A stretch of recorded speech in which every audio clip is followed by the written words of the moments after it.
Welcome to Council Chat. With me, I have Jim Jonas. Yeah, one of the original Jonas brothers. Yes. This week we have a very, very busy, packed agenda like this. It's super packed. Yes, lots of reading. Lots of fun for you this weekend, reading your green sheets, right? Yes. We will be discussing the petitions for public improvements, taking back up some items regarding repairs or removing dangerous and unsafe structures from District 3 and 1.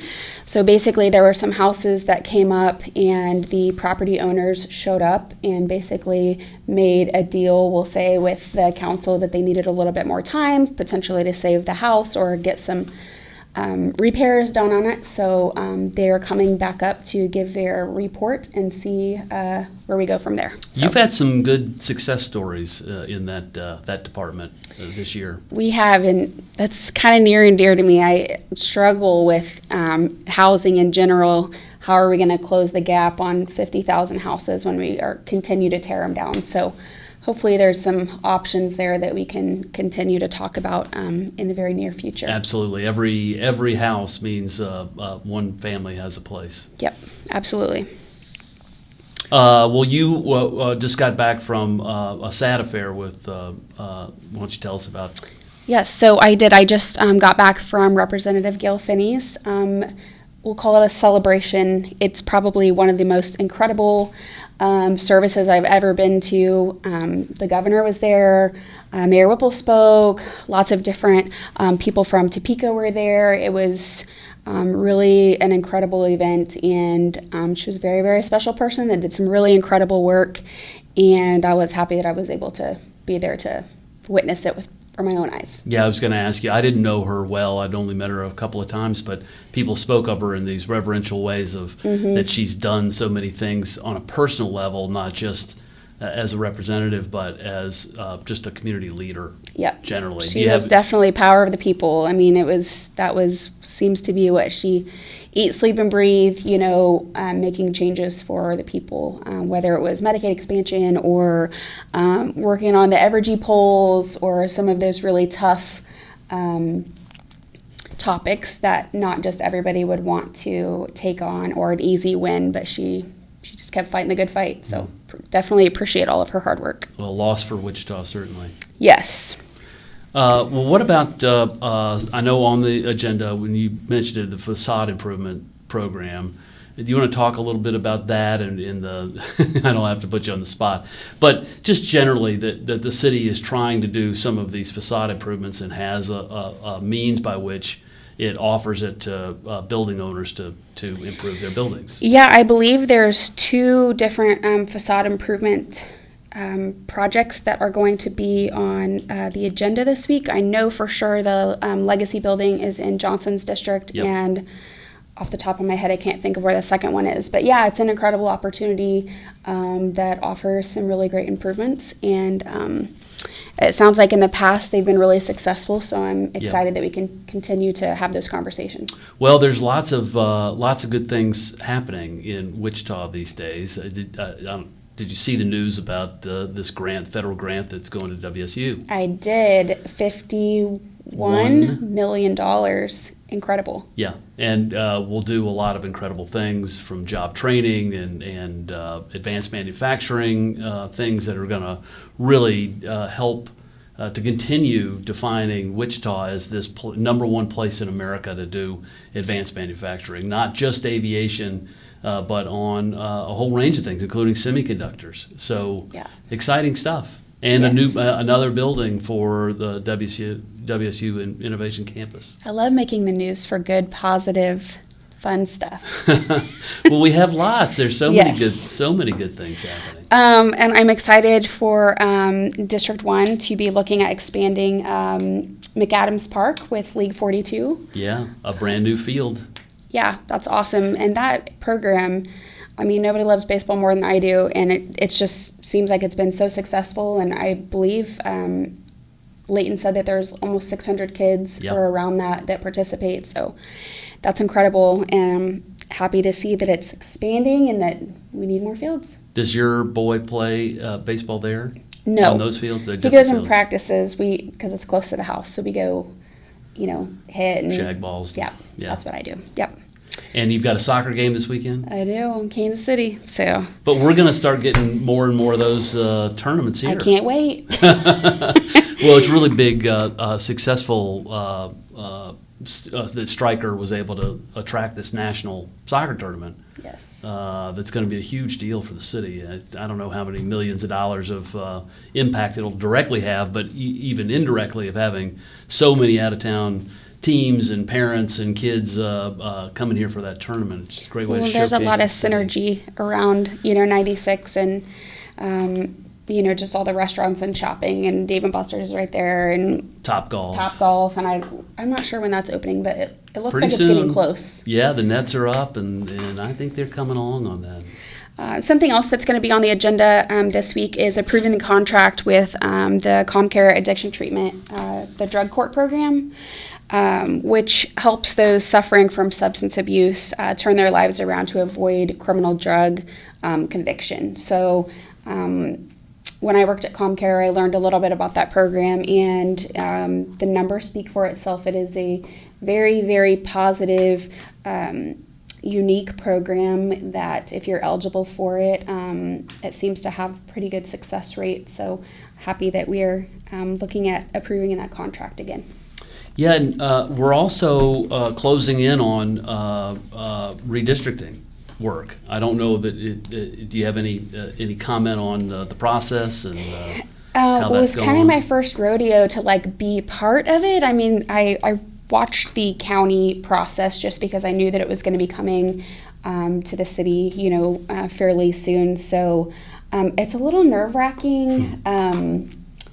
But I just, whatever happened, we would, just take it head on. And it was very interesting, though, to sit back and watch. And I had to take little breaks from it sometimes.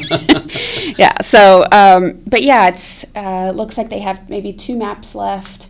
And I think maybe they come to the council maybe the 13th or something. Yeah, I think that's right. Dabs first. Oh, No, yeah, right, that's right. Dabs I'm sorry. They go to first, Dabs right. in September. So that's But it's the coming. 12th. But it's coming along.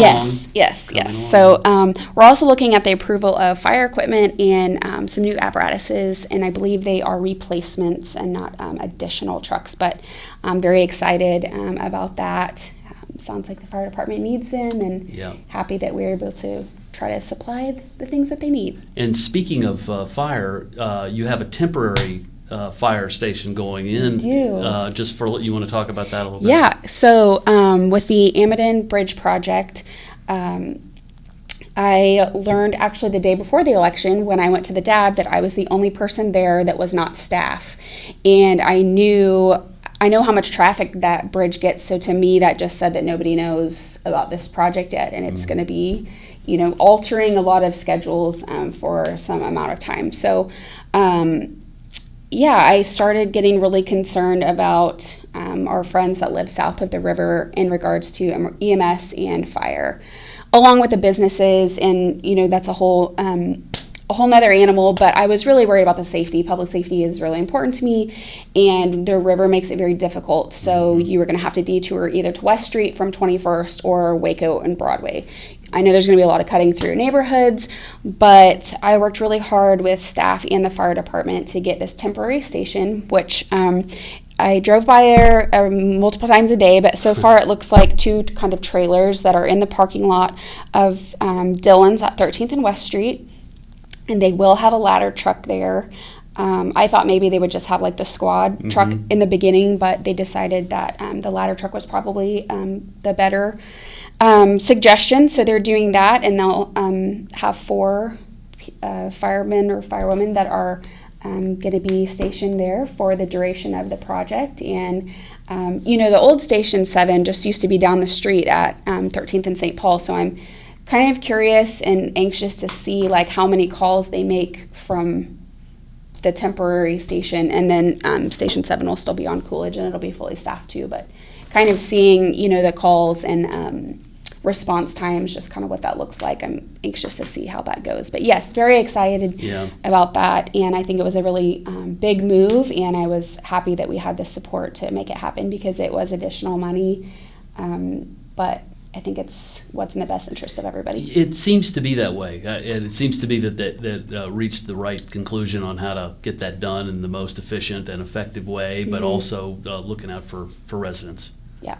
So you ought to be congratulated for that Thank one. you. It's a good one.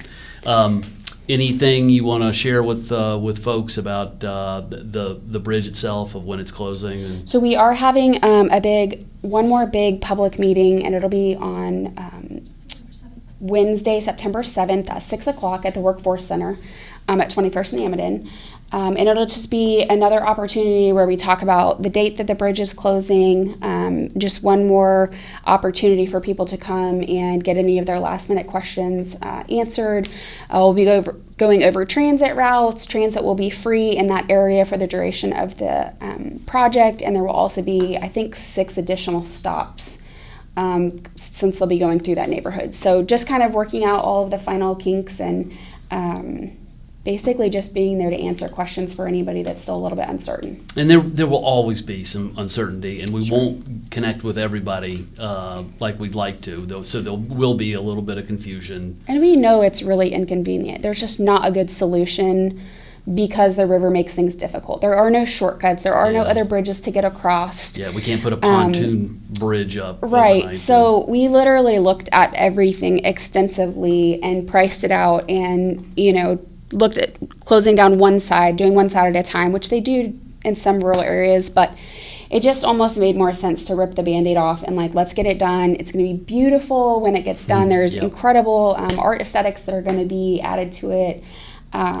There's going to be, a sidewalk on both sides now instead of just one, and it's going to be great. Change is hard, but this is for, the better of our neighborhood and public safety, and the bike path will still be functional while they're working on the bridge. So just kind of clearing up any of those things because there's so many moving parts. Yeah, it's a lot, but it will be it looks great. The drawings are fantastic, and people will be really proud of that bridge when it's done. Yes, I'll be glad when it's over. Yeah. Well, anything you're going to do this weekend? You got a big Labor Day plans? No, I'm just going to Kansas City to Paxton's playing at a soccer tournament. Big youth soccer tournament. And I've got a lot of reading to do. Well, you just let him drive up there and you can read in the car. He would love that. He would love that. Let's see, the only other thing that will be on the in the meeting on Tuesday is we're looking at repositioning the remaining houses that are in our public housing due to the fact that 352, that's a lot of houses, yeah, it is, single-family homes failed to convert under RAD, and the public housing program is severely underfunded and unsustainable. WHA, which is Wichita Housing, must pursue additional repositioning strategies to preserve the affordable housing stock while stewarding federal and local resources. So that was a mouthful. Yeah, it was. But I have lots and lots of confidence in our housing team. They are well, you've met Sally. She's amazing. Yeah. And I'm sure her staff is just as awesome. And I mean, that is an incredible task, trying to take that on and learning what the best options are. And I'm a huge advocate for affordable housing. It seems like we do have a lot of housing going on, and we need it in all of the every arrays. District. But Yep. I think we need to focus a little bit more on the affordable piece, which it's so much different than when I bought my house. I mean, rent seems to be just really a lot higher than I remember it being. And I know, that's just kind of the common theme with everything, but excited to at least continue those conversations and see where we go from there. Yep, will be an issue that will not be solved overnight, but a lot of ideas that are out there, and hopefully we can see some progress here in the next year. Yeah, what are you doing this weekend? I've got lots of early fall cleanup work to do. Oh. No, I actually enjoy it. It's fun to work in the yard, and it's going to be a little nicer, cooler than it has been over the last several weeks. So it'll be no excuses anymore. I got to get out there. That's right. Well, thanks for joining us. Be sure to follow on Apple, Spotify, or wherever you listen to your podcasts. Yeah, have a happy Labor Day, everyone. Yep.